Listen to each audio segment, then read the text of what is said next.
Welcome in, special edition of that SEC podcast. I'm your host, Michael Bratton. Go by SEC Mike on the Twitter machine. And the legend T-Bob Hebert's back from Snaps, from ESPN Baton Rouge, from anything else we can add to your resume, but aside from SEC hater?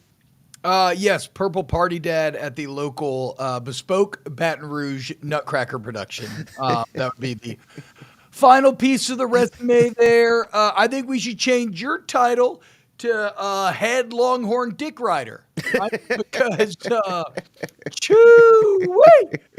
boy, you putting on a Jenna Jameson level performance up there. You know what I was thinking about the other day? If you're my age, and we're just going to start this real degenerate, guys, so I apologize ahead of time. But if you're my age, chances are you remember a woman named Deep Throat Heather from back in the day. iDeepthroat.com, really quite ahead of the curve in terms of kind of taking your adult production into your own hands and monetizing yourself as opposed to being a victim of a horrible industry. Mm-hmm. But yeah, like I thought that I would never see anyone that could compete with Heather until I saw you first pre-playoffs getting on your knees for Alabama and Kalen DeBoer, and then post-playoffs holding on to Texas like Rose holds on to the door off the Titanic to avoid freezing in the Atlantic. My God, Mike, show some pride, man. You're a Tennessee man, okay? You can't be out of your dick riding Texas. There's only one UT, and it ain't the Longhorns, okay? Hey, quick side note. I just watched Titanic for the first time ever about 3 days ago.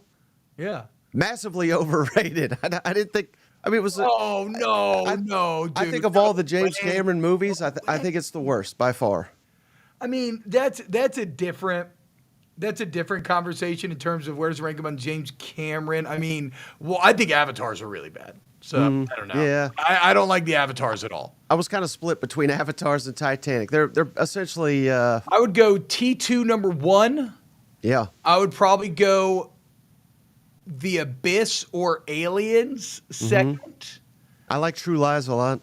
Oh, True Lies is awesome. True Lies is awesome. Shit, maybe True Lies is second or third. Mm-hmm. Yeah, like The Abyss, Aliens, True Lies, all awesome. But Titanic would be right there behind those. I think they're all very good. I only don't enjoy Avatar. Like, this is what I don't get about Avatar, Mike. Have you ever seen a movie make so much money that nobody ever talks about? Nobody ever talks about Avatar. Nobody's like, oh my God, dude, how about when the Na'vi did this? Or what do you think about, like nobody talks about it. Nobody really, it's when you see people at nerd conventions wearing the Avatar shit, it's always kind of like, okay, sure, I guess. I don't know. It's odd. It's very odd to me. That's true, but I think through your lens, you're looking at it through Star Wars, through Lord of the Rings. I mean, those series like dwarf it in comparison. But not in money. That's what I'm saying. But not in box office gross. That's true. Right? Like Avatar 2, isn't that like the highest grossing movie of all time? I believe it was when it came out, yeah. Yeah, what the fuck is that about? I've never heard anybody say a word about Avatar 2. I have no idea what happened. I guess I shouldn't shit on too hard. I haven't seen it, to be fair. Hey, shout out Cousin Kyle. He says, I enjoy watching Mike get roasted with reality. Now, here's the thing, T-Bob. Back to your roasting of me, which I appreciate. But it just furthers people's perspective. You're saying I'm sucking Texas dick. Texas people think I hate them. I mean, how can it be both things at the same time? I don't know, but that's the world we live in. Let's be clear about this, okay? You drew first dick blood. Mm-hmm. You accused me of sucking Indiana's dick. And I did. And I will continue to. I think they were very good this year. But I'll say this. That's a good sign, Mike. If you're getting hate from both sides, that means you're living your truth. That's to me, the ultimate example of this was Gary Danielson. I am a big Gary Danielson fan. I think Gary Danielson is really excellent at breaking down games live and being objective. And it's funny to me because the rest of the SEC thinks Gary Danielson gets on his knees for Alabama and is just constantly just gagging for Alabama. But then Alabama fans think that Gary Danielson hates Alabama. And so I'm like, okay, well, Gary's doing something right if that's the case. And as far as him like loving Alabama, guys, if you're calling games and for the decade, 15 years that you do it or whatever, there's one team that wins 7 natties and wins all the games. Yeah, of course, if you're like calling the games, it may seem like you're being support or you're showing love to this one team because they won every fucking game that you called. So not bad company getting hate from both sides there, Mike. Fun little story. I did a podcast one time with some guys. I didn't even know who they were. They just reached out. I said, sure. And they said, hey, what do you think about Gary Danielson? And I said, I think the hate's overblown. I think he does a good job. And then they said, oh, we're glad you said that because I'm Gary Danielson's nephew. They didn't even open with that. They let that. They tried to entrap you. They did. So I passed that little Gary Danielson test. I couldn't believe my ears. But that's truthfully how I feel. I think the hate's unwarranted. I think so too, man. I think it's whatever. I don't know. I think Gary's great. Honestly, I mean, you know who else is great? Sorry to cut you off real quick. Yeah, go ahead. Cousin JR just donated a membership. He does it every single show, T-Bob. He's a legend. He's better than Gary Danielson by a million miles. And he gifted Based Veteran. Thank you for your service, first of all. And welcome to the family, brother. Hell yeah, man. That's sick. We got to get memberships going on Snaps for sure sometime here. Yeah, Mike. So, okay. Now, I really want to talk to you about Nosferatu, but we can save that for the end. I haven't seen it yet. Okay, well, I'll give you a spoiler-free thoughts on it because I fucking loved it. But did not love Gladiator 2. But we can do that at the end. Have you seen Wicked? See, I was drugged to Wicked, and I wanted to go to Nosferatu, but sometimes you got to pick your battles, Yeah, you had a vampire and a witch, and you went with the witch. I didn't go. My significant other went, so I went with her. That has made all the difference. That's the old Bob Ross poem, right? I came to a fork in the theater, and I took the Wicked Way Wait, trap. so let me ask you this, though, to go back to Texas. So you think Texas is going to get their ass whooped or something? Because I would highly disagree with that. I think of all the teams that Ohio State has faced in the playoffs so far, I think Texas matches up better than any of them. Yeah. And here's my little game breakdowns that I do. I mean, just based on, and these are efficiency statistics, a lot of them, Texas is an equal to Ohio State. So leave this up for a second because I want to look at this as well. I agree with you, Mike, in that this is a playoff, a Final Four, I think defined by defense and running the ball. Except for Ohio State, how they separate is Jeremiah Smith and Nick Buka, right? Right. Will Howard's playing really fucking good right now. And so Ohio State's the only team that almost passes to open up the run. So how do you stop Ohio State? You have to be able to keep up with the weapons. Who's the only team that – now, maybe Notre Dame, because their secondary is elite as well. If they weren't injured like all of Notre Dame, they'd be in a better spot too. But Texas clearly has the most talented secondary in terms of keeping up with this Ohio State attack. So I do agree with the notion that they represent the best challenge for Ohio State in these Final Four teams. My only issue with Texas remains, well, I mean, look, you see it right here. What's the one purple number on this list? Yeah, rushing offense. Offense efficiency. And the thing about Texas is, Mike, they're like a video game final boss where they're very hard to beat, but they have this almost glowing weak spot that not everybody can manage to hit. But if you can, they become really fallible, and that's running ball. Because it feels like this year, Texas, when have they struggled? 2 Georgia games, Arizona State. What's the common denominator? They didn't run the ball for shit. The game was put into Quinn's hands, and he struggled in that context. Now, huge credit to Quinn for finding the plays at the end of that Arizona State game. And honestly, that might launch him into being more confident and being better in that regard. But I just feel if you stop Texas from running the ball, you kind of shut down their offense. And what is Ohio State's rush defense efficiency? Oh, that's interesting. It's 18 because not elite. They're like a top 5 traditional statistic rush defense. So maybe that's because they're like playing from ahead constantly or something. But still, if if Ohio State can stop Texas from running the ball, which I think they could, though again, that may call it into question a bit, I just think it's too much for Quinn Ewers to try to overcome on his own. And are you in the same camp as Shane and I, that we believe that this Texas-Ohio State is essentially the national championship, and whoever wins it will beat the winner of Penn State Notre Dame, or are you not willing to go that far? I would favor them. I do caution with the idea of essentially a national championship, though. I mean, because we said the same thing about Ohio State and Oregon, right? Yeah. And look at how that game went.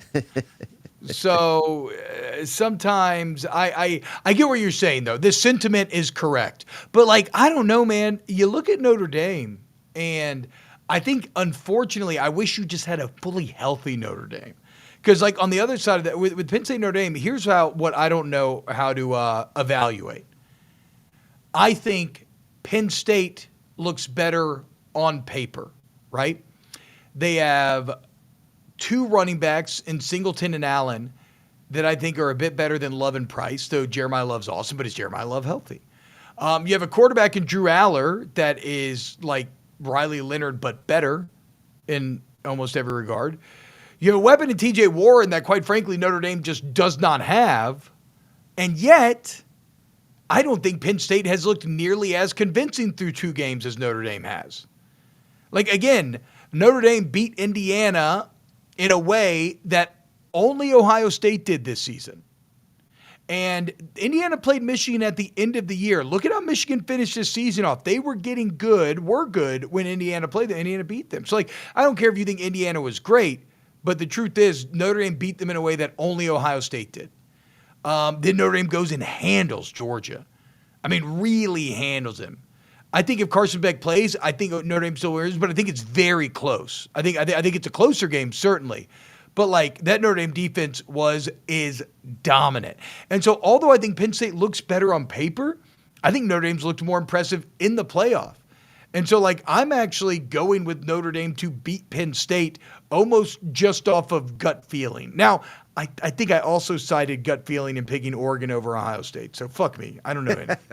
But, hey, Cousin JR's, this is noteworthy for you, T-Bob. He says he would drop subs for Aaron and T-Bob over at Snap. So just something to keep that in your back pocket.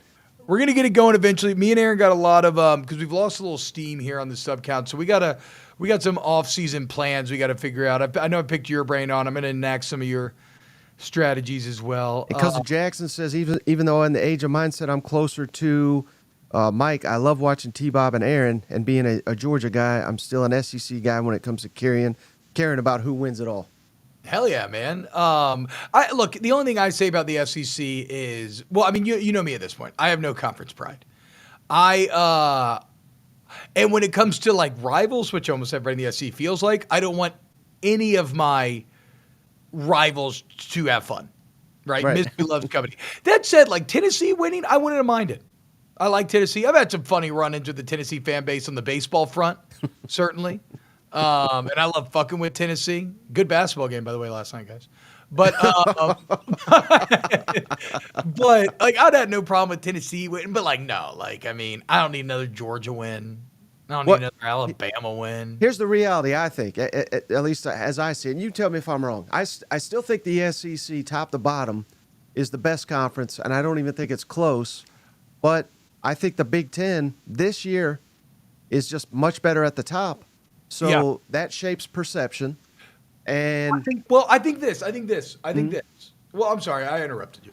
Go ahead. Well, and I just think also that the SEC's been so damn dominant for so long. And yes, you could just say, well, that's Alabama, Georgia, and occasionally LSU, and now Texas. No, I mean, bowl season would support that point, though. Like, they've generally dominated bowl season. Right. So this is people that have been dominated for a decade, 2 decades, and now that there's a crack in the armor, all of a sudden you see all these crazies come out. And I expect it from the fans, but it is kind of hilarious to see a lot of the people in the media kind of pile on. But again, they've been piled on by the SEC fans, so I can't even really blame them. So I would say I agree with a lot of what you just said. I definitely think there's a rubber band effect here where when the guy who has been on top shows an inch of weakness, you're going to make that inch into a mile. And I do agree that maybe top to bottom, I think the SEC is still the best conference. It's definitely the most talented. Like the NFL draft will bear that out. I don't think that it's a wide gap, though. And I know I came on the show not to say that the SEC's done. I wanted to fuck with you a little bit, but like my real, actual, like objective, let's engage in some real analysis take, is that I think the SEC is still the best conference. I think that gap has narrowed significantly, which was kind of my entire point entering the playoff, was I don't think these teams are just that much better than the others in entering bowl season, right? And we got some interesting proxy wars. Now, I definitely agree with the sentiment that at the tip top, the Big Ten is stronger than the SEC this year, but also the middle, it's kind of hard to argue against. When you have Illinois beating South Carolina, 2 3-loss teams that were very good, like everybody was still bought in for the bowl games, everybody had a lot to play for. Like that was a really good proxy war for kind of outside of the tip top. You had USC A&M with a USC team that had way more opt-outs than A&M. A&M's up 24-7. They blow that game. That's a bad look for the middle of the pack SEC because we trumpeted A&M all year long. A lot of people counted A&M as a quality win. What about Mizzou though, beating Iowa? So I was going to say, so that's a point back. That's a point back. And shout out Eli Drinkwitz, good friend of that SEC podcast, cousin Drink. That's a big time win for the SEC, because right now, what is it, 1-4, right? I think, with Ohio State beating Tennessee, right? The 2 others that I referenced, and then the win, and then what game are we missing here? Who did LSU beat? Yeah, Big 12 Baylor. Yeah, they look good too, dude. Chris Hilton, baby. We rolling over here in Baton Rouge, son. You better get ready for 25. No, I'm just kidding. Who fucking knows? We got Ryan Kelly. Ryan Kelly's back, baby. Okay, hold on. I'm just going to look it up. Bowl conference record. Because right now, the Big Ten, I believe, is 9-5, and maybe the SEC is 8-6 overall. Yes, that is correct. But if we look at it, Ohio State, Tennessee. I'm not seeing another Big Ten loss. Oh, Alabama, Michigan, of course. Alabama, duh. Thank you. Okay. So 1-4 with teams that like are spread throughout the conference, and in Michigan and USC's case, teams that had way more impactful opt-outs than the teams that they beat. Mm-hmm. Like Michigan had 2 All-American defensive linemen not playing that game, and they still managed to out-tough and beat Alabama. So I still think the overall talent, and especially maybe like the bottom of the conference, like for whatever that's worth, I do think the bottom of the SEC would probably smash the bottom of the Big Ten. After all this, right? Our Kentucky's fucking strong. Okay? They beat Ole Miss. Yeah, Mark Poops. There we fucking go. But would you all? I also think the quarterback play and the coaching is down in the SEC right now. Now, without a doubt. The quarterback play projects to be really good next year, but still, I think coaching is an issue. Well, I think the quarterback play is probably the biggest thing to me because that's what's been great recently throughout the conference. And think about everybody that we thought would be awesome this year. We thought Quinn Ewers would be awesome, ended up being mediocre by those expectations. Same thing for Carson Beck. Same thing for Jalen Milroe. Same thing for Brady Cook. I mean, these Nico. But again, Nico was working off of one bowl game. These other guys were long-time returning starters that why would they not be poised to take massive leaps? Now, for Beck, it's like, okay, look what Brock Bowers and Ladd McConkey did in the NFL, losing those 2 guys. Well, okay, we can understand that. I still don't fully understand the Ewers thing, man. Besides the fact that maybe he was a bit trumped up last year, where like Dylan Gabriel had significantly better numbers than he did last season for Texas. Maybe Ewers just is who he is, which is a good, but maybe not a great quarterback. Well, and also he's dealt with multiple injuries this year too, which I don't think people factor in. That's true. Now, I did want to ask you about him. What do you think he will do? What do you think he should do? Because this has widely been speculated behind the scenes, and then On3 came out and reported it. But apparently Notre Dame's offering him $6 million to be their quarterback next year. That's a lot of money to turn down. And I was don't gonna say. Oh, go ahead. I don't know that he's going to make that type of money in the NFL next year. So I was going to say the only reason why Ewers has to think hard about the NFL is because it's a weak quarterback class, right? I mean, Cam Ward and Shadur Sanders seem to be the only guys that like the NFL is really excited about. But as we know, quarterbacks will always get drafted, weak or not, higher than they should. So it's like, okay, do I come out now and take advantage of that? But to your point, a very good chance you will not make what you would not make $6 million if that's what they've offered him for next season. So, damn, I ain't seen that, dude.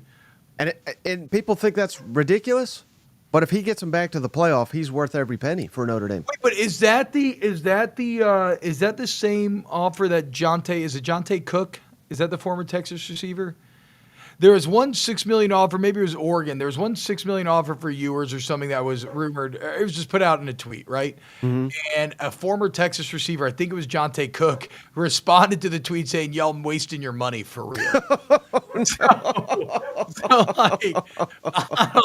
I don't know. It's also a bit weird because like one of the things that works so well at Notre Dame with Riley Leonard is Riley Leonard seems like a perfect fit for Denbrock in that offense. Mm-hmm. Like, I believe Mike Denbrock can adjust the offense based on his QB, but I think they want somebody with a little more legs if you were going to spend that much. Yeah, I go play Lenore Sellers $8 million. Is that any of the reason why he potentially lost or he left LSU? Because Garrett Nussmeier was not the runner? No. He left LSU. LSU went a little sideways on him, right? Yeah. He put together the number one offense in the country by far, won a Heisman Trophy, all this sort of stuff. And then after the season, Brian Kelly comes to him and says, "Hey, we want you to make Joe Sloan co-OC." Gotcha. Also, A&M gave him a big offer, and LSU was very slow to match the offer. And basically, I think Denbrock was like, I went through this with Kelly before at Notre Dame, where I was putting out good offenses, and then he wants some young phenom to come share my job and eventually take my job. And he's like, "I don't got to do this. I'm out." I just put together the best offense in the country, and you want me to take co-OC with the quarterback coach? Like, why would I do that? And so I think that's why Denbrock left. I don't think it had to do with the type of player that he wanted. Dude, he's firing back at Jonte. He's calling him Butterfingers. Yeah, look, spurn lovers and all this, right? He's transferring out of Texas. Like, I'm not saying you can trust that. I do think that's a funny interaction. Oh, there's my guy, Bo Molinari. Bo, our resident Aggie fan. People are asking who's going to be the good quarterbacks next year. Well, Lenore Sellers is awesome. Mateer could be really good at OU. DJ Lagway. Garrett Nussmeier is going to be really good, guys. Yeah. It's going to be really, really good next season. They've added the offensive line. They're adding weapons. They got Nick Anderson from Oklahoma. They added Barry and Brown from Kentucky. Did you see Trey'Dez Green in the bowl game? The 6'5", 5-star tight end who was a true freshman this year. Like, I believe Garrett Nussmeier is going to be very, very good. And Arch Manning, of course. Yep, Arch Manning I think will be very good. I think the ultimate wild card is Austin Simmons at Ole Miss, who looked he looked great in that very good in limited reps. Playing for Lane Kiffin. It's hard to not see him be good. John Mateer at Oklahoma looks like an upgrade. Nico in year 2. I think even Gunnar Stockton. I think he's a solid option. You laughing, but they didn't lose that damn bowl game because of Gunnar Stockton. No, I agree. I think now I do think that not having. I think Gunnar Stockton's stats in that game are a bit misrepresentative. Yeah. But I do agree. They did not lose because of Gunnar Stockton. They lost because Notre Dame's really fucking good. But that's what I was trying to tell Georgia fans before that game. Like, maybe not top to bottom blue chip ratio, but starting talent. Notre Dame had as much NFL talent as did Georgia. Maybe the 3 first-rounders for Georgia on the defense pushed them a little over, but Notre Dame's got multiple high draft picks on their defense as well. Like, frontline talent, those are pretty evenly matched teams. That's why I was like, how are we sitting here saying that a freshman quarterback making his first ever start is going to go against that defense and just like kick ass? So I'm just laughing because I was going to joke about how a week ago Georgia fans would have told us Gunnar Stockton's going to be the best quarterback in the entire SEC. Josh Bo Pribula. Here we go. This is the same guy that after Dylan Raiola decommits and goes to Nebraska, all of a sudden I got Brooks, Austin Brooks telling me, yeah, Raiola, yeah, he doesn't really throw it hard. Pribula, though, he's got a cannon. What? Georgia fans be huffing on that Kobe. Hey, let me ask you this. I threw this out to start the week. I always like to rile people By the way, up here. DJ Lagway may actually be the best quarterback in the SEC. Sorry. Hell yeah. So I put this is my hot seat rankings. 5, absolute. I don't think you're going to survive the season. 0, okay. no hot seat at all. Yeah. Any of these that you strongly disagree with or anything like that? I still don't think that LSU will be fully bad enough to fire Brian Kelly. I'm no longer giving Brian Kelly the benefit of like having a super high ceiling like I did when he was initially hired, but he does have a high floor. Mm-hmm. Even this year's finish kind of proved that. So, and again, LSU does not have the money to fire him. The buyout's still crazy, still will be crazy next season. It'll still be like $50 million. We can't afford that. So I would bump that. Now, if you want to talk about like fan temperament, I think the 4 is accurate there. Yeah. People are very upset. I just don't think it's fiscally realistic. Yeah, I mean, Kalen DeBoer, that definitely checks out. That's crazy, but that does. Sam Pittman, yes. Hugh Freeze, absolutely. Hugh Freeze has everything. He has the investment. He has his skill positions. Who's going to be Auburn's quarterback? Who am I forgetting It'll about? be Jackson Arnold from Oklahoma. Okay, so he's got a very high ceiling, but his issue is turnovers. What has Auburn's issue been? Turnovers. So well, that's not Hugh's issue. Remember, Hugh always says it's the players. Right. But now he's went and signed a player that turns the ball over like crazy. So I don't know how smart that was. These fucking quarterbacks just keep throwing picks. Shit. Napier as a 3 is interesting because I agree how Florida ended the season. They got a ton of momentum. Yep. Like, what if it starts to go bad? Mm-hmm. Like, if they have a bad year next year, he would be fired, right? Oh, I think so. Absolutely. I mean, this is Florida we're talking about here. We're throwing them a parade because we won 7 games this year. Jeff Lebby at 3. I mean, I don't think Mississippi State would make a move after 2 years almost no matter what. But I don't expect them to go 0-8 in the SEC next year. They brought in a ton of transfers. I think they're probably a bit better next year. Yeah, Eli's completely fine. Eli's been incredible. Venables, yikes. What a bad time to be an OU fan. Yeah, I don't know how you feel good about Venables. And then, I applauded the extension last offseason contingent on the buyout, where I was like, oh, this makes sense. They gave him like $1 million raise, kind of brought him like, he won 10 games. I get all of that. I did not know at the time that the buyout was $44 million. That sucks. But Oklahoma has a lot of money, I think. Yeah. Yeah, Brent Venables. I mean, you can't take over a program that has one losing season since 1998 and go 6-7 2 of your first 3 years. Mm-hmm. So I think Venables 5, absolutely. Beamer 0, absolutely. Maybe a Beamer 1, Mike, because what Beamer does run the risk of is if South Carolina turns back into a pumpkin. Right. And they're losing a lot of defensive talent. Mm-hmm. Now, South Carolina always has NFL guys to bring back Lenore Sellers, which is most important. And now they've created, I think, some brand identity and coolness, too, that helps them out. But maybe a Beamer is a 1. Heupel, yeah, I mean, Heupel should be a 0, but I get it. You're still hurting.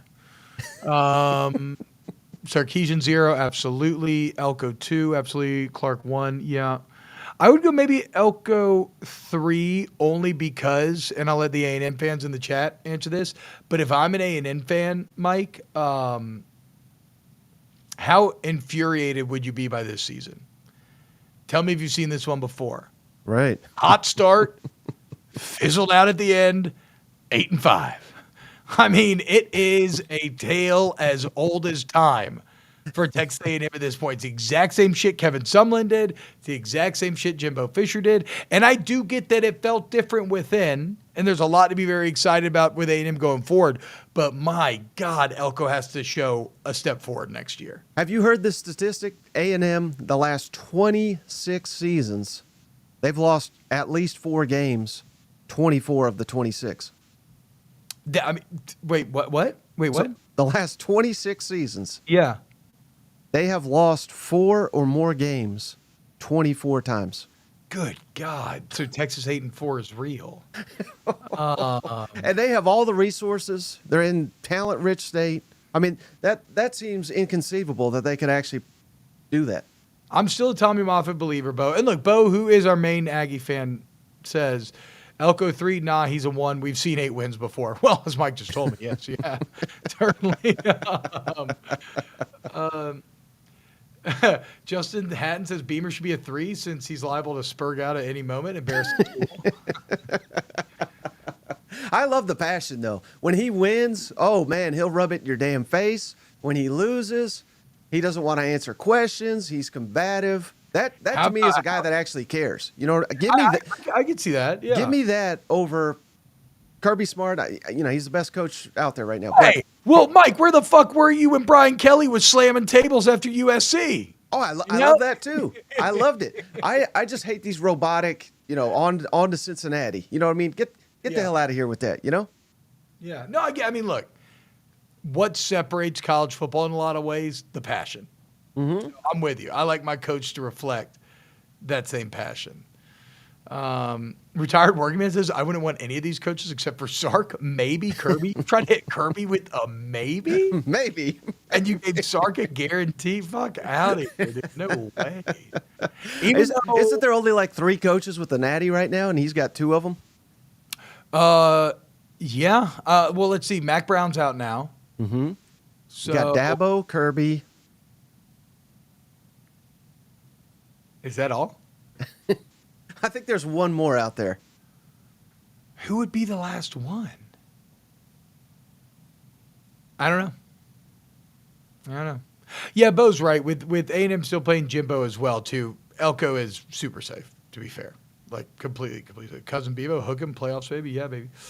We'll see, man. Look, if it'd be big for Mike if Texas were to beat Ohio State. Our guy needs it desperately. And we all love Mike. So if you two, look, there's plenty of room for more of y'all to sit on Bevo's horns. Those are some very big horns. So if y'all want to join Mike, he can sit on the left. You guys can sit on the right. Feel free to do so. But I did have a columnist reach out, though. They're going to quote me in a story. They want to know, do SEC fans want Texas to win? And I said, hell no. I'd say 80 to 90% of them do not want to see Texas win it. Yeah, because it's kind of like then it just validates all of Texas's unwarranted bluster.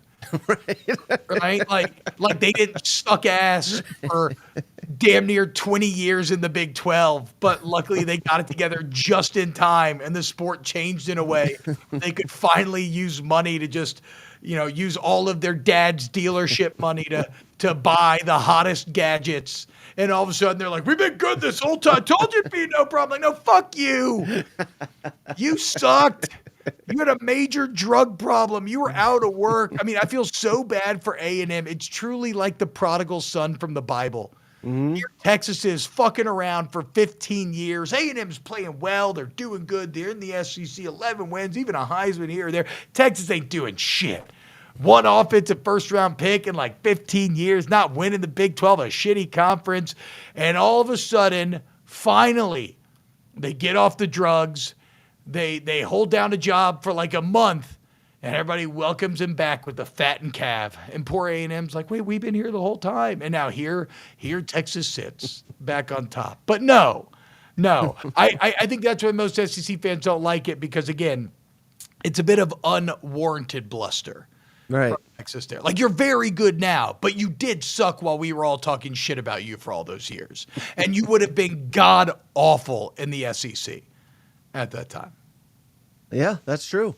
But now they're on top of not quite on top because Georgia did beat them twice and won the conference, but Georgia's gone. So I mean, people just completely, they've erased that from their memory, and Texas is carrying the damn flag right now. Interesting quirk about the tournament that will continue to, I think, show itself over time. I mean, look, no conference champion in this Final Four.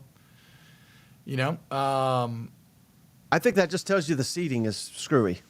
Well, the seeding's definitely bad. The seeding needs change, and the seeding could change next year. But I think it just also shows, man, a couple things. First, it's always hard to beat a good team twice. Secondly, when you do open up to a true playoff, what am I looking for? Form, right? When you play like FIFA or in soccer coverage, you see a lot. What's the current form of the team? In a true tournament scenario, form starts to matter a lot more. And like, look at Ohio State, right? They were not the team the entire year. They looked like the last couple of weeks. Whatever happened to them in that Michigan game struck something in them that catalyzed them to come together and really start to reach what their potential maybe should have been. So the form you're in, is it a rematch? All these things. And it sucks because a lot of people are going to know the pain that I know all too well, which is you beat the team in the regular season, but then you lose in the championship or the playoffs, and nobody gives a fuck that you beat them originally, because like nobody cares now that maybe if Ohio State lose, but if Ohio State win the national championship, I think people care that Oregon won the Big Ten going undefeated. Yeah, it's meaningless. I mean, it's crazy how much that Big Ten championship in a 13-0 season fizzled out because of one game. Mm-hmm. Yeah, I mean that's. I think this season it won't even be remembered in nationally that Oregon did. No, exactly, right? And who knows how forgotten to Oregon time it'll be. I mean, I was a part of a team that went 13-0 SEC champs. We beat the Rose Bowl champs, the Orange Bowl champs, the Sugar Bowl champs, and the national champs. Beat 9 ranked teams, everybody by double digits, save for Alabama, and all we're known for is being the worst national championship game of all time. I mean, what do they say, Mike? And this is something you should pay attention to given your recent activity. But, you can build a lifetime's worth of bridges. They'll never call you a bridge builder. You suck one cock and you're a cocksucker. Okay, so be careful there, Mike. Strangely, I already knew that, T-Bob, because that was words of wisdom from Uncle Brad. He would remind us of that every so often. Robbie Ashford. Of course, he put it this way. He said, you could have sex with 1,000 women. Yep. You suck one dick, they'll call you gay for life. So he's like, word to the wise boy. Which, again, it just proves why our binary definitions of gay and straight are so stupid and tired, guys. It's a scale. You know what? I think I saw somebody talking about this. How come the girls get to mess around with each other and they're not gay, right? 2 girls make out with their friends and it's all cool. It's fun and games, just playing around. What if me and Mike wanted to make out a little bit, dude? What? I'm married. I got multiple kids. I'm undeniably straight, but I can't kiss the homie a little bit? I don't know, man. I don't agree. So how about this Nosferatu you wanted to talk about? How good is it? It's fantastic, man. So obviously Eggers is a great filmmaker. I've never seen Lighthouse, but I love Northman. I love The Witch. Yeah. And in keeping with those movies, it is what I would describe as a film-ass film. Mm-hmm. It is absolutely visually stunning. It is a visual feast. But without any CGI nonsense, right? Now, I mean, like any movie, there's computer effects, right? But used in a way where they are not at the forefront. It is very practically filmed, very creatively filmed. And that way, it actually reminds you a bit of, what was the 1992 Dracula movie with Gary Oldman? Interview with a Vampire? No, that's the Anne Rice one. It's, oh my God. whatever. It's a movie that is very, very famous for having some very cool effect shots, but it's all practically done. Like no computers at all. Right. I thought this kind of almost had a bit of that as well. But Bram Stoker's Dracula, that's what it is. Incredible set design, incredible costume design, great acting, great writing. I think Nosferatu's a little slow at times, okay? But it's a pace that is not bad. It does not take you out of the movie. And it's kind of a pace that is earned because you want to live. It's just dripping with style. And I want to be in there. And so it's very gothic feeling. But no, I mean, I loved it. I really, really loved it. I loved discussing it after the fact. And it was made for less than $50 million. Which, again, I keep going back to the practical effects, the creative way in which the film highlighting the performance, not relying. Because, like, then you go and you watch a movie like Gladiator 2, and it's just like so much more expensive. And what are you actually getting for your money? Mm-hmm. Would you recommend seeing Nosferatu in IMAX? Because it's here at the IMAX theater. I thought that was an interesting choice for IMAX, but I didn't know. Get to, and it bumps me out. But I mean, all of Eggers. I saw Northman in IMAX. It blew my mind because it's filmed in such a quality way that it's a visual feast, and so seeing it bigger, better. Yes, I would say so. Even though I did not get to because the times when it was on IMAX locally here did not. Unfortunately did not work out. So I would really recommend Nosferatu. My Gladiator 2 review, did you see Gladiator 2? Not yet, no. I watched it at home. I'm going 5 out of 10.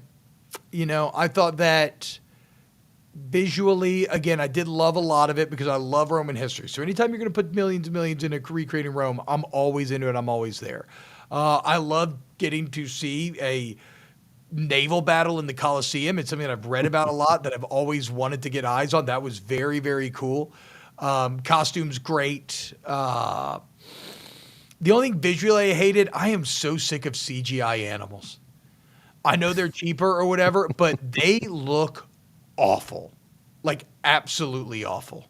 But the problem with Gladiator 2 is the plot is it's a scattered mess. I think their scope got too big. Their focus is too all over the place.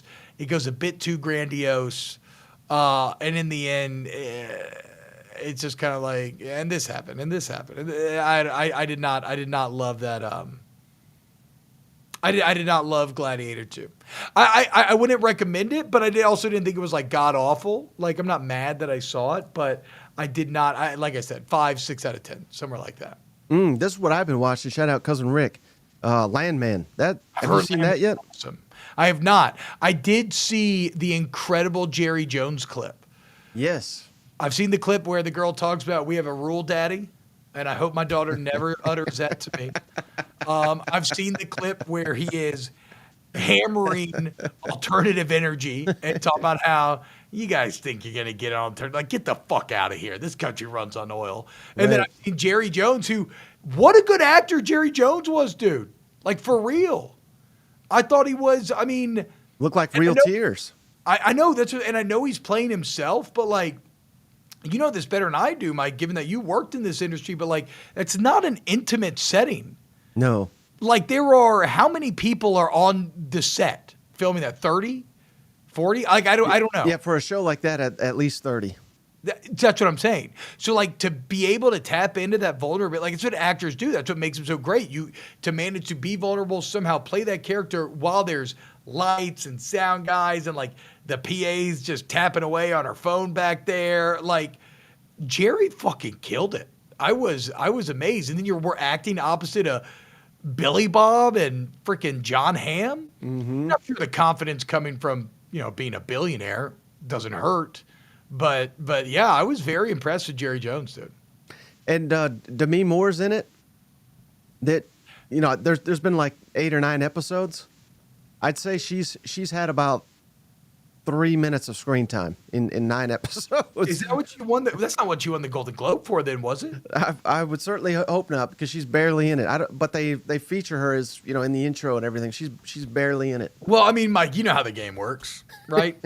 if you get a name, no matter what the name actually does, you. Right. I know she won for The Substance, which I've heard is very good. But no, if you get a name, you highlight the name. It's actually one thing that I kind of wonder if maybe went wrong with Gladiator 2 is they kind of wanted to cast a no-name guy as a Gladiator, and then you get Denzel Washington. Right. And like they were like, well, and I like Denzel in it, but they're like, we got Denzel, like we need to like, and so it felt like you didn't really know where the focus of the movie was at times. And hey, I forgot to. I know I told you that the John Williams doc, that was a fantastic recommendation, but I didn't tell you this, that like during the holidays, most of my family lives a couple hours away. On the ride down and the ride back, I just listen to John Williams soundtracks because it just gets you in the mood for all that. Just watching that film. Family, childhood, Yeah. whimsy is the word that I constantly go back to. When you listen to John Williams music, you're reminded of a time when you were less cynical and more hopeful, and things could still be happy and good and fun before you were beat down by the vagaries and realities of life. And I love it for all those reasons. I'm absolutely obsessed. That's my favorite artist of all time. And that documentary, guys, if you have not seen it, it's on Disney Plus now. I can't, if you liked the 80s movies, Spielberg, John Williams, like really, and I mean, how good are the scenes with him and Spielberg talking? Mm-hmm. It's unbelievable. Yeah, and my girlfriend's a musician. About John Williams. My girlfriend's a musician, so I would ask her, pepper her with questions while they're doing this, and she had no idea that he hand wrote all his. She said that's how crazy, inconceivable, how time consuming all that was for him. So it's kind of cool to see all those behind the scenes, and even after watching it, now I've just recently rewatched all the Indiana Jones just for the music, but I love those movies. Raiders March is actually my favorite single John Williams song. Although Indiana, I love Indy too. I love Indy as well. I still haven't seen the new one though. I need to watch Dial of Destiny. I should probably do a full rewatch. I rewatched the first 3 recently, but I stopped at Crystal Skull. Even though I was you could stop there. but Raiders March, I think, has everything that I love about John Williams. You've got the adventure, the whimsy, the excitement, but then that interlude with the Karen Allen love thing. Oh, also Karen Allen. I mean, that's one of the original sins of the original trilogy on Indy is getting away from Karen Allen, which we all know, Spielberg's girlfriend. He wanted to put her in there. But like, my God, I got goosebumps. Karen Allen in the first Indy, try not to fall in love. So she's back for the 2 that you haven't seen. Well, I saw Crystal Skull, but I haven't rewatched it since. Also, I didn't realize I saw Crystal Skull when I was younger, and at that time, I didn't fully realize how much I loved Karen Allen in the first one. So I probably didn't appreciate it as much as I would nowadays. You know what's supposed to be really good? That new Indiana Jones video game.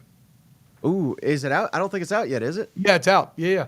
And I want to say people made Wolfenstein made it. But, yeah, it's supposed to be great. First person, taps into all of that. I'm going to play. I'm thinking about playing on stream, but realistically, I don't have time. I haven't been playing any games, unfortunately. Yeah, I don't play any during the season, so I'm about to pick it back up. But have you played the Hogwarts game? Because I just bought that. Yes. Is it fun? Oh, it's awesome. So last year, I played a lot of it. Then I put it down randomly, never came back to it. And then around Halloween this year, I was like, maybe we should pick this back up. And I was like, holy fuck, yeah, this game's awesome. I mean, look, it does if you're making that game, the number one thing you have to achieve is the Hogwarts fantasy. And the castle itself, Hogsmeade, all the surrounding area, a lot of areas you don't know about before this game, they are recognized and created so beautifully, so rich in detail. Like, the story's fine. It's good. It's fine. But Hogwarts, man. I mean, they nail it.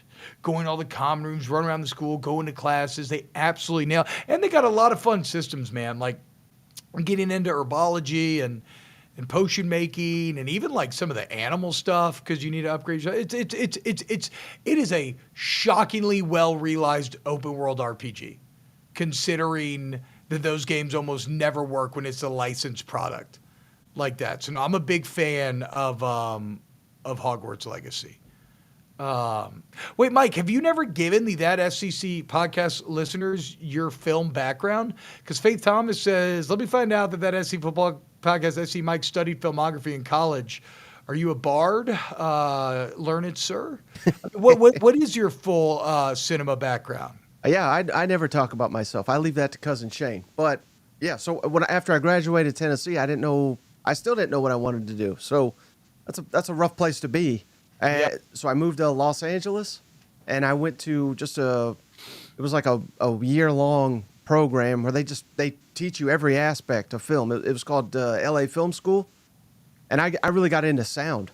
So I did on-set location sound, and I also did post-production sound. So really, you got to do everything, everything and everything in between. I also did some extra work, which is just, it's not really acting, but it's like people in the background that you're not supposed to notice. I've always wanted to, dude. So I did all that. I worked with Jackass. I worked with them for about a year. And yeah, I've got to work on some pretty cool movies and shows. Well, you're probably a perfect fit at Dick House. It's still in my bio. People always get freaked out by it. Isn't that that's the Jackass production company, right? Yeah, that's where I work, Dick House. Yeah, hell yeah. You still are. It's only Texas. Where instead of throwing your rolls, they throw your balls. Right? Is Texas Roadhouse, is that where they throw you the rolls? Am I making that up? I don't know. Yeah, I think you're making that up. Yeah, probably so. Do you know which Hogwarts house you would fall into? Faith wants to know, Mike. I got to be honest with you. I've never really even seen the Harry Potter stuff. I know. I was going to say, you don't strike me particularly as a Harry Potter guy. Did you buy this for your significant other? How did we end up here? I did. She's obsessed with it. So I figured that's something we could do together. But and then I found out it's only a one-player game. But it's kind of fun to watch, though. But it might not hit the same if you don't have any of that Hogwarts love. Hey, shout out Dobby. He's this interesting question I think you'd like. Mike, did you participate in any stunts? Not technically stunts, but have you ever seen that show? I think it's on ABC. I think it's called Wipeout. Yeah, I remember Wipeout. Yeah, where you run the obstacle course and like things blow up in your face. And I was a tester for Wipeout, so I was never on Wipeout.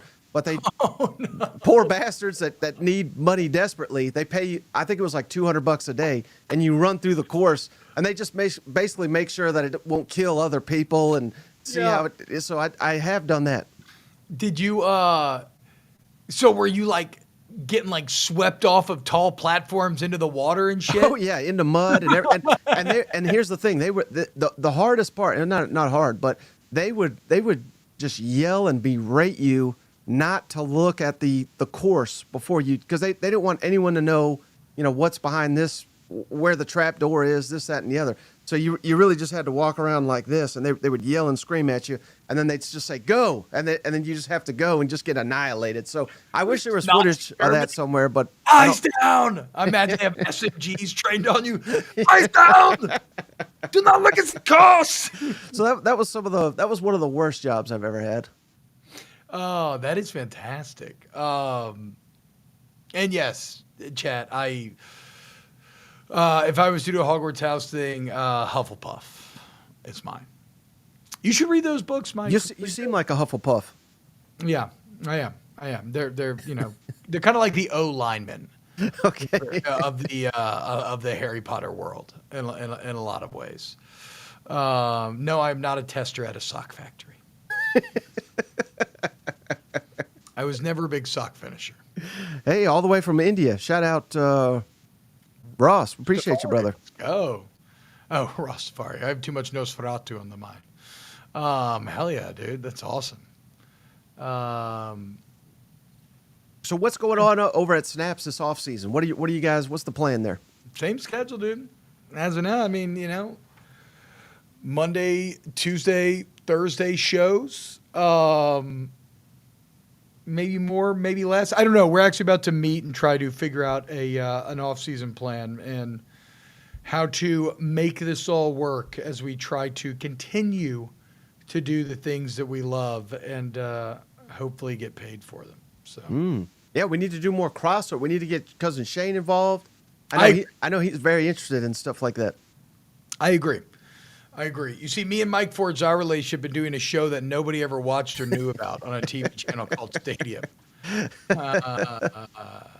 Rivals Down South, maybe I think is what it was called. Yeah, that was the name of it. Yeah. Sven says, true story, my worst nightmare was to sit down with my grandkids and watch all Harry Potter movies in 2 days. Sven, that sounds fucking awesome, dude. Spending that much time. Come on, Ebenezer Sven. That much time with your grandkids watching movies. That's sick. Oh, wait, Mike, I was going to say this, too. Rec time. Have you watched any Skeleton Crew? Not yet, no. Bro. Now, here's the deal, and maybe I'm broken, but oof. Because this is what streaming has done to me. I can't really watch something unless the whole series is out. I can't do the week to week. That's fucking awful. What is wrong with you? What do you mean? Well, because then I watch one and then it's like, then a week goes by, I forgot what happened on the last one. You know what I mean? Like, I really got to watch them all. So I wait for something to come all out and then I watch it. Hey now. No, I think, no, bro, come on. No, I see, I could not disagree more. I think it's funny how you rubber band back. Where like, when Netflix first came out, we were like, oh my God, you're telling me I can just sit here and watch like, that's incredible. Let's go. But what did we lose in that? What we lost was common ground. Because when you're talking about a Netflix show, have you seen this? Well, how much of it have you seen? Where are you at? Oh, I already finished. Okay, we can't talk, right? There's no rushing to the internet and discussing the latest episodes. No hopping on Twitter. There's no texting with your friends, calling your friends the next day. So I have so firmly rubber banded back to loving weekly releases because everybody's on the same page throughout the process. And you know, there's something to be said for delayed gratification. Now, I maybe am not the one to champion that as an addicted masturbator myself for pretty much my entire life. But delayed gratification is important, I believe. And waiting for it makes you appreciate it more. So I love the week. Like every Tuesday, my kids get so excited. We all cuddle up on the couch, we get some popcorn, get under the blankets, put on Skeleton Crew. It's been awesome. And I will say this, obviously, like going through that with my daughters, probably is increasing my own enjoyment of Skeleton Crew quite a bit. But I put this to the test with a lot of other people who do have kids or don't, whatever. Seems to be pretty universal. Everybody's loving it. I would say this about Skeleton Crew. If you love 80s Spielberg, it's just that in Star Wars, you know? Like, it's very much that Goonies vibe, that E.T. vibe, but in Star Wars. And like all ideas in Hollywood, no ideas are inherently good or bad. Can you execute on them? And they execute really freaking well on that premise. And I think it's great now that Andor is about to come out because you're seeing, okay, wait, first, there still can be good Star Wars, and there can still be very good kid-friendly Star Wars and very good adult Star Wars. Because like Andor, if I was a kid, I probably wouldn't like that at all. But as an adult, that's been my favorite thing they've made since Mando season 2. So, yeah, I would recommend Skeleton Crew if anybody's thinking about checking it out, or if you've been wondering about it, if you're maybe a jaded Star Wars fan, like I would say to check it out. I'll watch it when the whole thing's out. It might be the finale. I've even gotten to the point where now that there's so few football games on, I won't even watch it when it starts. What I do is I do chores and stuff for about an hour, and then I start it. I turn my phone off. I don't look at it. I skip all the commercials, and I finish at the same time as everybody else.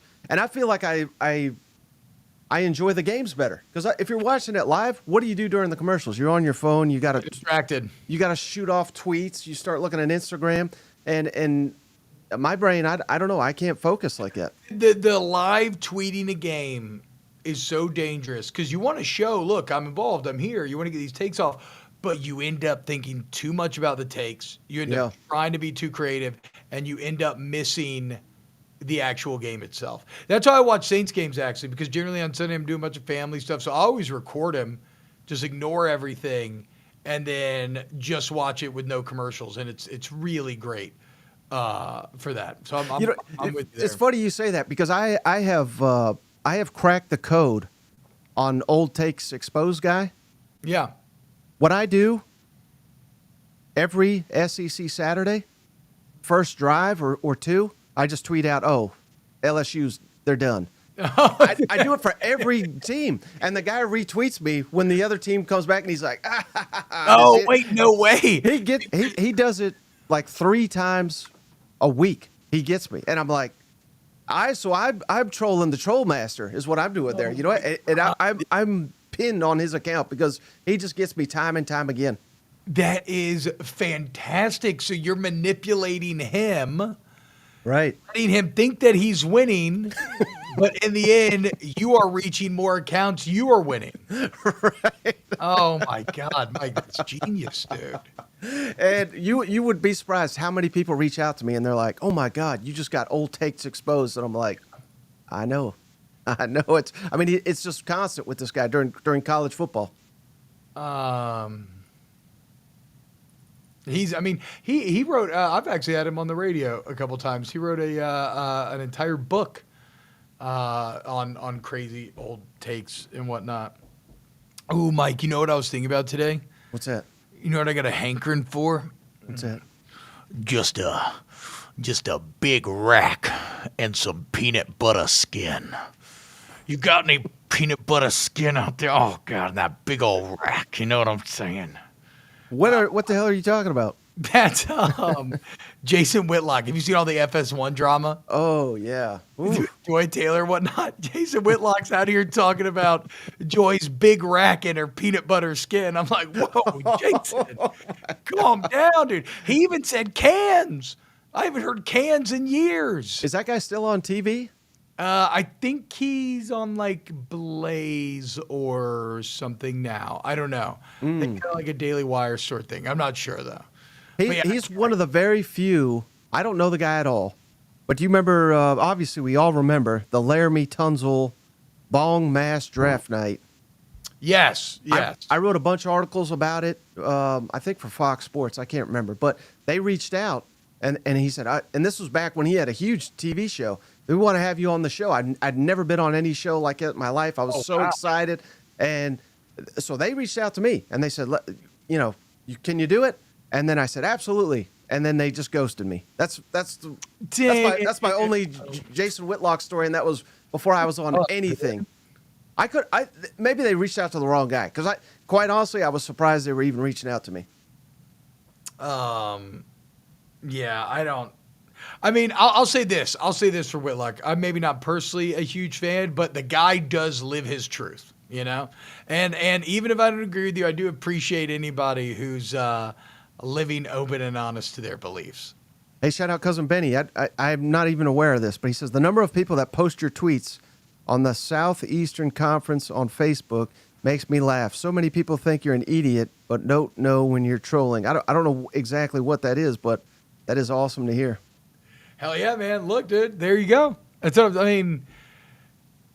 Interaction is interaction in this data-driven, analytic content game. Yeah. In which we live. Look at this paperweight that somebody gave me a few years ago. Isn't that awesome? Look is that Gollum? Yeah. My precious. This is Mike looking at. It's awful veiny. I know you like them veiny. We want an SEC championship. We do, don't we, precious? Is T-Bob filming at a church cover wagon? No, I'm filming in the Shire, guys. Look. I'm in the House of Baggins. I am a proponent of free speech, but some people don't deserve it, and I'm starting to think maybe you're in that category.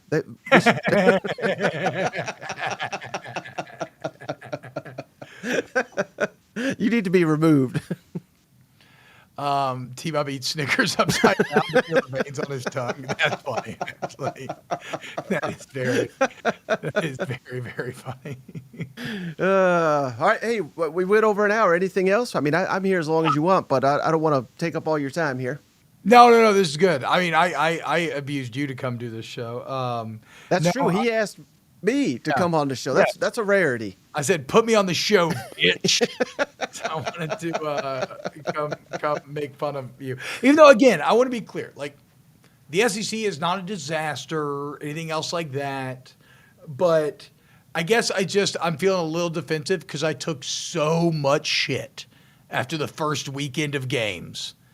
But then the next few bowl games and the second weekend kind of validated the idea that this thing's a little closer than we think.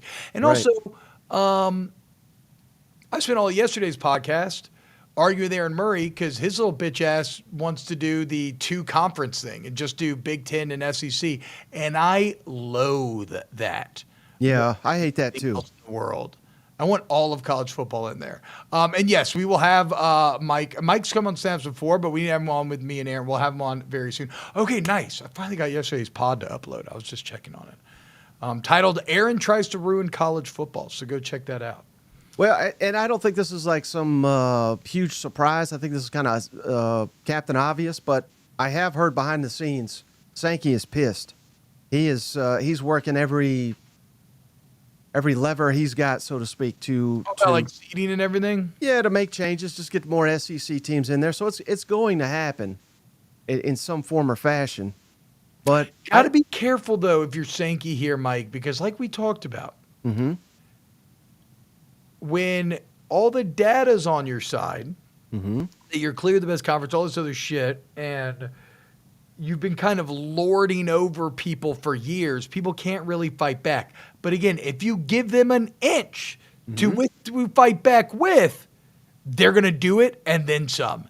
And I feel like people are only too happy to kind of rub the SEC's face in its own shit right now. So I'll be very interested to see Sankey navigate this. Do you take any pleasure in the fact, being an LSU guy, that Ole Miss had the team to win it all? And they didn't even come close because they lost too many games. They should have won. Yeah, bro. I just watched an LSU team last year that had Jaden Daniels, Malik Neighbors, and Brian Thomas and finished 9-3.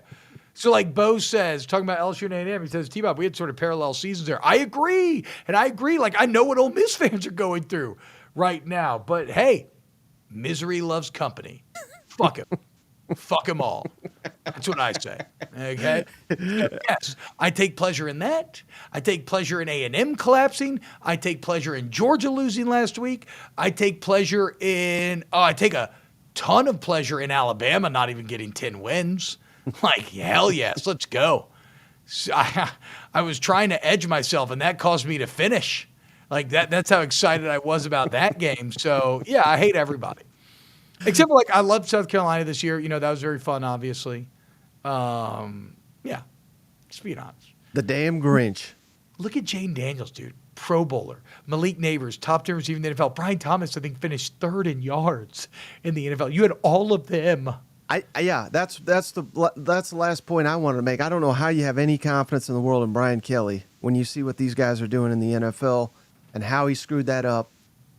And I predicted they were going to win the national championship before this. I mean, you were spot on with the offense. It was a champion. Right. Yeah, I think that's going to be on his tombstone. He lost 3 games with these guys. No, I think so. Confidence in Brian Kelly's an interesting thing. Like I said, now I am become BK, destroyer of worlds. Texas chick, that's very funny. Kellenheimer. I think that, again, I don't have the ceiling of belief with BK anymore, but he does still have a high floor, like objectively. Like, I haven't seen a disastrous season. This season flirted with it. LSU's got to win a first fucking game. Yeah. They got Clemson next year. At Clemson. It looks like they're going to be damn good with Kate Klubnik and these young receivers. So I don't know. I don't know what's going to happen. But, like, That's all. Yeah. You're that ready to go. Look at you, Mike. And I had this listed on yesterday's show, T-Bob, as what we listed 5 teams that will have a better record than last season, and LSU's in my category of better record. And I'm not counting the bowl game. So 8-4. So I'm saying I'm confident LSU can go 9-3 or better. I mean, if you look at it, the first 2 years under Kelly, they went 6-2 in the SEC. Yeah. Generally in LSU, when you go 6-2, you end up 10-2. It's these opening games that keep throwing all of the math off. So I'm not going to pick them next year. I'm an idiot. I picked them 5 years in a row to win these openers. So, you can fool me once, twice, thrice, thrice, and twice, but you're not getting me a 6th time, okay? Is Clemson bigger or is Florida bigger? Because I think Florida could dictate the season. Well, I'll always give a nod to conference matchups, to your point. Yeah. To your point, for sure. But in the context of LSU, like, they just have to win an opener, bro. Do you know how long half a decade is of losing these games? It's 5 years of my life. What the fuck? I'm only gonna live to be like 70, hopefully, knock on wood. Shit, if I died now, that'd be like that's kind of getting kind of dark, but still, that'd be like, it's making me uncomfortable, but that'd be like 18% of my life almost. Hey, wait, one more. I know I always said the last one already, but Coach O, after he won the national championship and got all that money, I think he did what most of us would do. I mean, I don't want to throw the married guys into this, but how did it feel as an LSU guy to see Coach O on top of the world, betting all these beautiful women's and having all these photos out there? Because I get it if you're angry at him, but at the same time, I think most of us would fall right into that trap. Well, I am. So my old man was actually roommates with O back in college. So I want to be clear, I'm very biased towards Ed Orgeron. I love that man. And to your point, he's just a bit too normal, you know? He fell into the trap of success, so your entire life, you're a grinding position coach trying to find your way. You're never the belle of the ball. You grew up kind of as like an ugly lineman. And then all of a sudden, the only time you got a major head coaching job, it failed miserably. Mm-hmm. And then all of a sudden, you got another chance. And you go from 9-4 to 10-3 New Year's Six winner to then a 15-0 national champ that maybe put together the single greatest season of all time. Then you and your wife get divorced. You're suddenly single. You've got millions upon millions of dollars. Everybody wants to fuck you. It's not hard to understand what happened, guys. You know? I always go back to that South Park episode after Tiger Woods got in trouble for sleeping with women. And all these men are getting up there in their public podiums. They're like, I can't believe that he would have sex with all of these young, beautiful women. I would never, ever do that. And they're like looking at their wives the entire time they're talking. It's like, well, you never really had the opportunity, did you? You know? It's easy to say if you never had the chance to. Yeah, so many classic things from Coach O, but the best one was when they let him go and they had the press conference and they told him about the buyout. He said, show me what door to walk out. Bro, that's what I'm saying. He's living in South Beach now. 17 million. Like, it's the dream. Again, I keep going back to normal, right? Like, that these coaches are weird. If I had a $30 million buyout, I would never work another day in my life. Why the fuck is Dan Mullen going to UNLV? He could just do TV and chill and kick it in a Coney, Georgia and go wake surfing and whatnot. But they just but I get it. Like, the same thing that makes you great enough to get that buyout in the first place is the same thing that drives you back to action. Right. Just have a sickness. And he's tasted championships as an assistant. Yeah. So I think he knows what it takes to get there. And he was close. He came, well, not super close, but he came close at Florida. So I think he's chasing that, if I had to guess. Mullen is definitely, I think, the best football tactician of our times. Like, actually drawing up the X's and O's. Obviously, the recruiting is where it all kind of fell apart for him. Yeah. Not giving a fuck out of it, but nobody did more with what he had than did Dan Mullen. Yeah. No, I think he's a hell of a coach.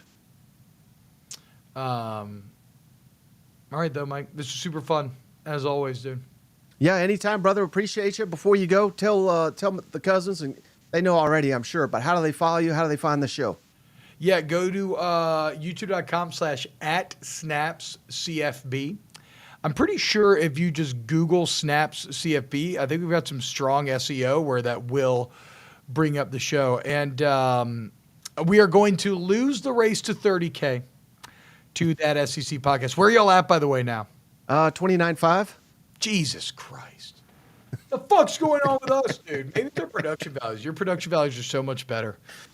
I can help you with all that. Yeah, I know. Movie guy.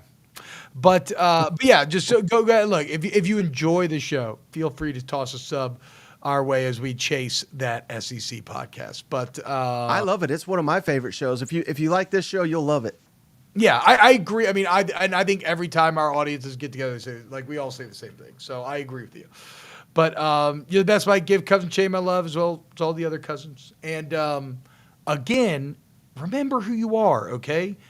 I'm going to be like Mufasa here, okay? You have forgotten the face of your father. There is only one UT. I don't care how much pride you have.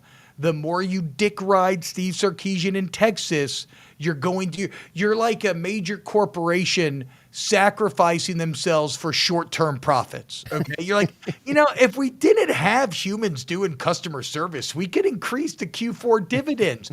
But what goes down over time? Customer satisfaction, and you drive people away. Okay, don't sacrifice your soul for Texas. All right, I make that promise. I won't. I appreciate you, brother. I appreciate each and every one of you. We'll catch you on the next one. All right, later, hey, guys. buddy, this beer's for you, Mike, and cousin Shane.